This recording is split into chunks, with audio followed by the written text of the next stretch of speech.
Halo teman-teman, kali ini kita membahas tentang dasar-dasar penawaran dan permintaan. Pertama-tama perkenalkan, nama saya Andre Fernando Raha dengan NPM 2515310032 dengan prodi manajemen mata kuliah mikroekonomi dengan dosen pengampu Profesor Dr. Rusyadi. Nah, adapun konteks yang pembahasan kita itu pertama pengertian penawaran dan permintaan, kedua faktor yang mempengaruhinya apa, yang ketiga keseimbangan pasar. Yang pertama pengertian penawaran dan permintaan. Yang pertama definisi permintaan. Pengertian umum permintaan. Permintaan adalah keinginan konsumen untuk membeli barang atau jasa tertentu pada tingkat harga dan waktu tertentu. Yang kedua, hukum permintaan. Hukum permintaan menyatakan bahwa semakin rendah harga suatu barang, semakin banyak jumlah barang yang diminta. Yang ketiga, faktor penentu permintaan. Permintaan dipengaruhi oleh harga barang, pendapatan konsumen, selera, harga barang substitusi, dan ekspektasi masa depan. Definisi penawaran yaitu dibagi tiga. Yang pertama, konsep dasar penawaran. Penawaran adalah kesediaan produsen untuk menjual barang atau jasa pada tingkat harga tertentu dalam periode waktu tertentu. Yang kedua, faktor yang mempengaruhi penawaran. Penawaran dipengaruhi oleh harga barang, biaya produksi, teknologi, harga barang lain, ekspektasi produsen, dan jumlah penjual di pasar. Yang ketiga yaitu kurva penawaran. Kurva penawaran menggambarkan hubungan positif antara harga dan jumlah yang ditawarkan, umumnya bergerak dari kiri bawah ke atas kanan. Hukum ekonomi dasar. Elastisitas penawaran.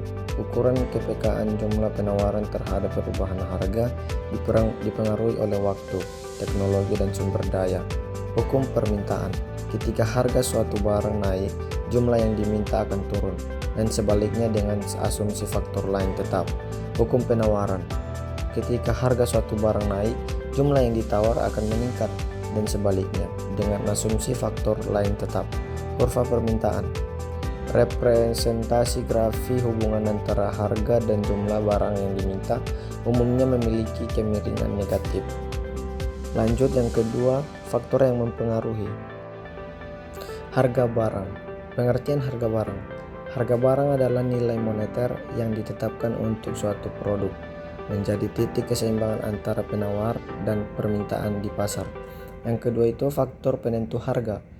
Harga barang dipengaruhi oleh biaya produksi, tingkat persaingan, daya beli konsumen, dan keseimbangan antara penawaran dan permintaan pasar. Yang ketiga, elastisitas harga. Konsep yang menunjukkan sensitivitas perubahan permintaan atau penawaran barang terhadap perubahan harga, mempengaruhi strategi penetapan harga produsen. Pendapatan konsumen. Pengertian pendapatan konsumen. Pendapatan konsumen merupakan jumlah uang yang diterima individu dalam periode tertentu, memengaruhi daya beli dan permintaan barang atau jasa di pasar. Pengaruh dan permintaan. Peningkatan pendapatan biasanya meningkatkan permintaan barang normal, namun dapat menurunkan permintaan barang inferior sesuai hukum permintaan. Yang ketiga, faktor pembentuk preferensi. Preferensi konsumen dibentuk oleh budaya, tren sosial, pengalaman pribadi, dan strategi pemasaran yang memengaruhi keputusan pembeli. Yang ketiga, keseimbangan pasar. Titik equilibrium dibagi tiga. Yang pertama, definisi titik equilibrium. Titik keseimbangan di mana kuantitas yang diminta sama dengan kuantitas yang ditawarkan, menciptakan harga keseimbangan di pasar. Yang kedua, mencapai titik equilibrium. Proses dinamis di mana kekuatan pasar menyesuaikan harga dan kuantitas hingga tercapai keseimbangan antara penawaran dan permintaan. Yang ketiga, surplus dan defisit. Ketidakseimbangan pasar yang terjadi ketika harga berada di atas atau di bawah titik equilibrium mendorong pergerakan menuju keseimbangan. Surplus dan defisit dibagi tiga. Yang pertama, konsep surplus pasar. Kondisi di mana jumlah penawaran lebih besar dari permintaan, menyebabkan kelebihan produk di pasar dan cenderung menurunkan harga. Yang kedua, konsep defisit pasar. Situasi ketika permintaan melebihi penawaran mengakibatkan kalangan produk dan mendorong kenaikan harga di pasar.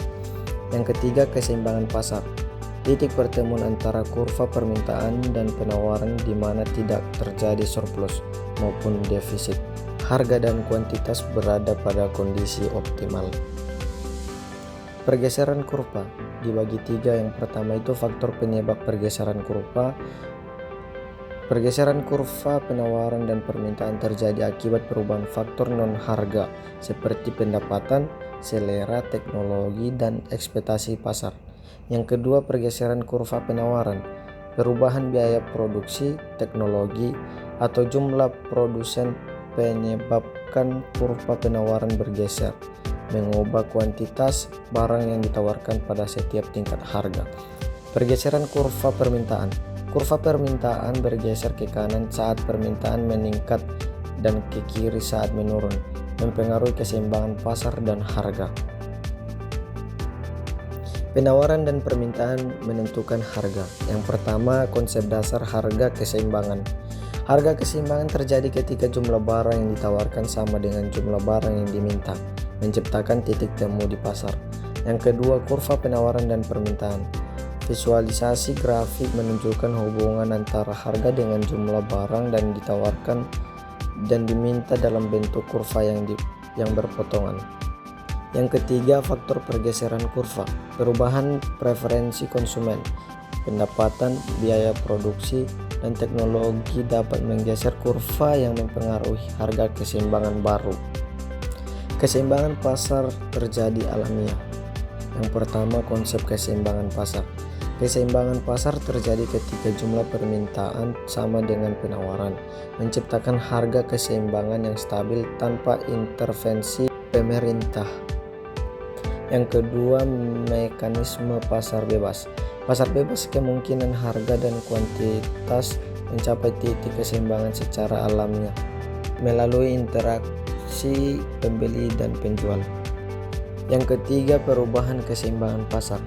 Pergeseran kurva permintaan atau penawaran akan berubah titik keseimbangan, menciptakan harga dan kuantitas keseimbangan baru secara otomatis. Intervensi dapat mempengaruhi keseimbangan. Yang pertama, jenis intervensi pasar. Pemerintah dapat melakukan intervensi melalui penetapan harga, subsidi, pajak, atau kuota yang mengubah keseimbangan antara penawaran dan permintaan pasar. Yang kedua, dampak terhadap kurva. Intervensi menggeser kurva penawaran atau permintaan, menciptakan surplus atau defisit, serta mengubah titik keseimbangan harga dan kuantitas pasar. Yang ketiga, konsekuensi ekonomi. Intervensi dapat menimbulkan pasar gelap, inefisiensi alokasi sumber daya, deadweek loss, atau distorsi sinyal harga dalam mekanisme pasar. Baik, cukup sekian presentasi dari saya ucapkan terima kasih.